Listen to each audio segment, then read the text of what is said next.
If you're like me and you got a lot of equipment to grease, chances are you have a grease gun just like this. Well, watch this video and at the end, you're going to want to do this to your old grease gun.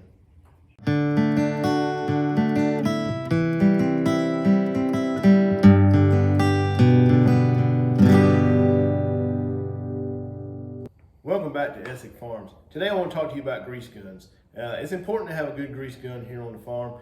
A lot of things like tractors, that only gets greased maybe 2 or 3 times a year, but there's a lot of other stuff that gets greased every time I use it. So that's why I had to have a good grease gun. So I want to show you some of the grease guns that I used to use. So this is my daddy's grease gun. This is probably older than I am, I'm sure it is. And this is the only one that I ever remember him having. I don't think he ever had another one. And he used this for everything from greasing lawnmowers to discs to tractors. Everything that we greased on the farm back then, this is the one he used. So when I went and bought one for myself, they're pretty much the same thing as way back then. You know, you got the tube that grease goes in, the handle. This one has a flexible end on it, a hose, which is okay. The reason I didn't like these too much is because whenever you come up to a fit that it don't fit good on, you have to hold it on there.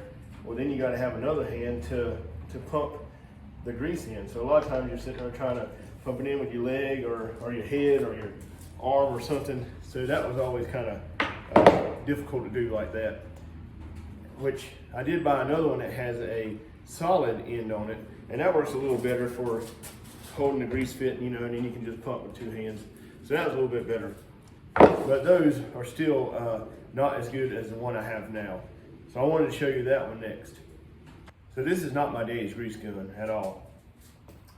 This is a dewalt 20 volt max. This is a very nice grease gun. It's got a lot of good features on it. It weighs about 8 pounds or so it's not too heavy. It's got a good long hose for reaching in areas. It's got a spring on each side of it, so that way you're not going to kink it when you're using it. Also has a variable speed trigger, so you can go fast or slow. Got a safety on that too, so that's really nice. It also has, you don't have to have a dedicated battery to this, because you're not going to be using this as much as say like a drill or a saw or something like that. You know, this is maybe just every once in a while thing that you're going to use. So this is the battery that come off of my drill. It's 20 volts and it works fine. This is the one that come off my saw, 20 volt, and it works. So that's good that you don't have to have a battery. It's just going to be stuck on this when you're not even using it.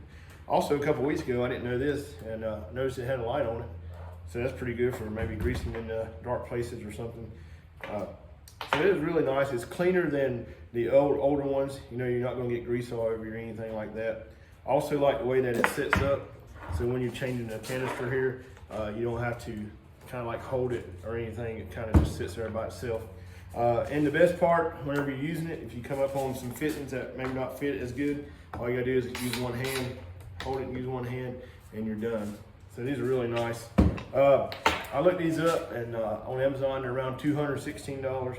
So if you have like a tractor and a disc, you might not be interested in getting one of these, but if you have a lot of equipment like I do, it has to be greased. These are really nice, really good time savers, and it's really worth the money to have one of these. Okay, I want to show you how to load the grease cartridge into it and also how to prime the grease gun. So when loading these, first thing you're going to do is pull the arm out and lock it in the lock position. And it has a little groove here that I'll lock into. And you're going to take the canister off. Take your grease.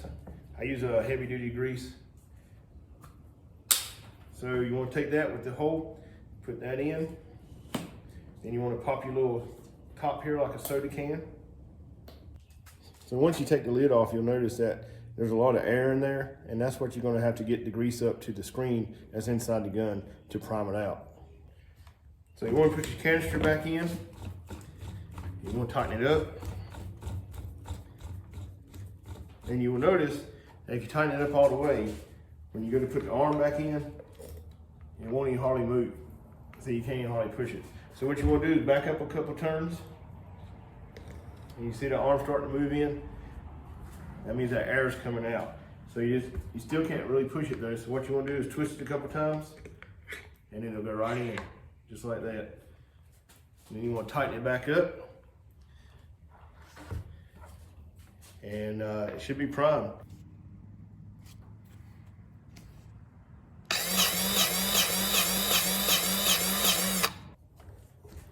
So that's really all there is to it.